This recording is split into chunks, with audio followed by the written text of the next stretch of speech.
Dear viewers, আমরা আজকে যাত্রা শুরু করেছি কুড়িল বিশ্ব রোড থেকে নীলা মার্কেট হয়ে জলসিঁড়ি প্রকল্পের দিকে।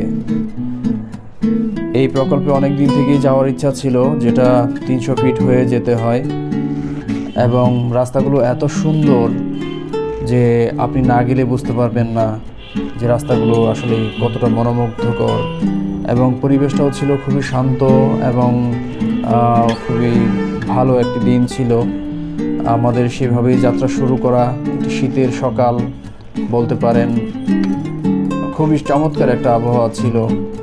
এবং আমরা এখন বর্তমানে পাড়ি দিচ্ছি কুড়িল বিশ্ব রোড হয়ে 300 ফিট, এবং সেই সাথে আমরা মস্তল পার হচ্ছি। সামনেই হচ্ছে নীলা মার্কেট, এবং নীলা মার্কেট থেকেই মূলত জলসিঁড়ির দিকে যেতে হয়। আরেকটা রোড আছে, সেটা হলো 100 ফিট হয়েও যাওয়া যায়।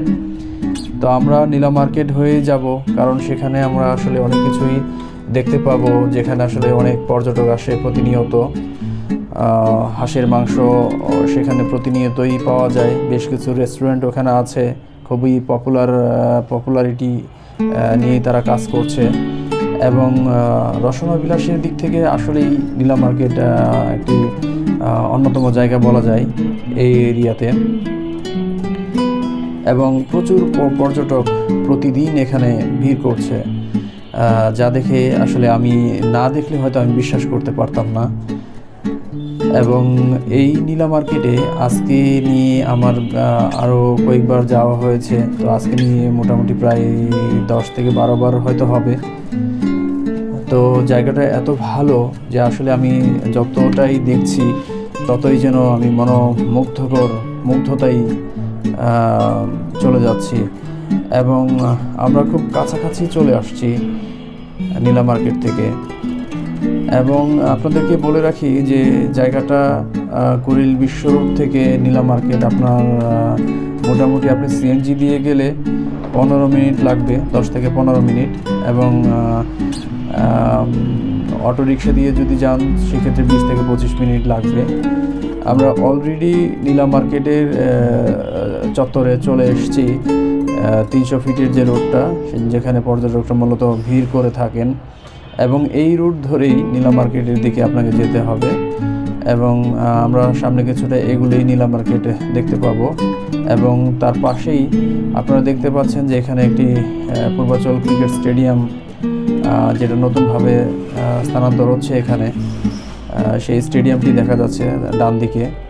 এবং এর কিছুটা সামনেই এগুলো আমরা মূলত নীলা মার্কেটকে দেখতে পাবো, যেখানে বেশ কিছু রেস্টুরেন্ট আসলেই অনেক জাঁকজমকপূর্ণভাবে তারা ব্যবসা করে আসছে। এখানে বিভিন্ন রকমের ভর্তা ভাত, বিভিন্ন রকমের শাক সবজি, এবং হাঁসের মাংস, গরুর মাংস, খাসির মাংস, বিভিন্ন রসনা বিলাসে ভরপুর এই জায়গাগুলো। এবং এখানে আশেপাশে অনেক রেস্টুরেন্টই হচ্ছে নতুন করে, ব্যবসায়িক দিক থেকে খুবই জাঁকজমকপূর্ণ একটি জায়গা। এবং আমরা ইতিমধ্যেই দেখতে পাচ্ছি যে রেস্টুরেন্টগুলোর কী অবস্থা। এখানে বিকাল থেকে রাত পর্যন্ত, গভীর রাত পর্যন্ত এখানে পর্যটকে ভরপুর থাকে। এবং আস্তে আস্তে আমরা নীলা মার্কেট হয়ে জলসিঁড়ির দিকে যাচ্ছি। এবং জলসিঁড়ি প্রকল্প আপনারা জানেন যে এটা একটি আর্মি অধ্যুষিত এলাকা। এখানে মূলত আর্মি অফিসারদের জন্য নির্ধারিত যে প্লটগুলো, সেগুলোই এই জলসিঁড়িতে স্থাপন করা হয়েছে, এবং প্রত্যেকটি প্লট আর্মি অফিসারদের নামেই অ্যালটমেন্ট করা। এবং সেই রোডগুলো নতুন করে হচ্ছে, যদিও পরিপূর্ণভাবে এই কাজগুলো সম্পন্ন হয়নি, তো রোডের কাজ চলছে। এবং সে অনুযায়ী আসলে আমরা যে রুট দিয়ে যাচ্ছি, রোডের অবস্থাও খুব একটা ভালো নয়। 100 ফিটের রুটটা অনেকটাই ভালো, বাট এই রুটটার অবস্থা বেশি একটা ভালো নয়। আমরা অলরেডি জলসিঁড়ি প্রকল্পে চলে আসছি। এখানে একটি ফ্রেশ অর্ডার নামে একটি রেস্টুরেন্ট আছে, যেটা 16 নম্বর সেক্টরে অবস্থিত, এবং সেখানটাই মূলত আমরা এখন বর্তমানে অবস্থান করছি। এবং এখানে আমাদের একটি পার্কও আছে, যে পার্কটা আমরা দেখতে পাচ্ছি যে এই পার্কটাও নতুন করে ডেভেলপ করছে জলসিঁড়ি অথরিটি। এবং এটি ফ্রেশ অর্ডার একটি রেস্টুরেন্ট। এখানে আপনি দোতলায় বিভিন্ন রকমের ফাস্টফুড জাতীয় আইটেম পাবেন এবং নিচতলায় কিছুটা সমোসা, সিঙ্গারা এবং চা নাস্তা এগুলো আপনি পেয়ে থাকবেন। আর এটা হচ্ছে জলসিরি যে কেন্দ্রীয় মসজিদ আছে, সেই মসজিদের সামনে থেকে আসলেই আমরা এখন বর্তমানে অবস্থান করছি। জায়গাটা খুবই মনোমুগ্ধকর। আপনারা আসেন এবং আপনাদের অবশ্যই ভালো লাগবে।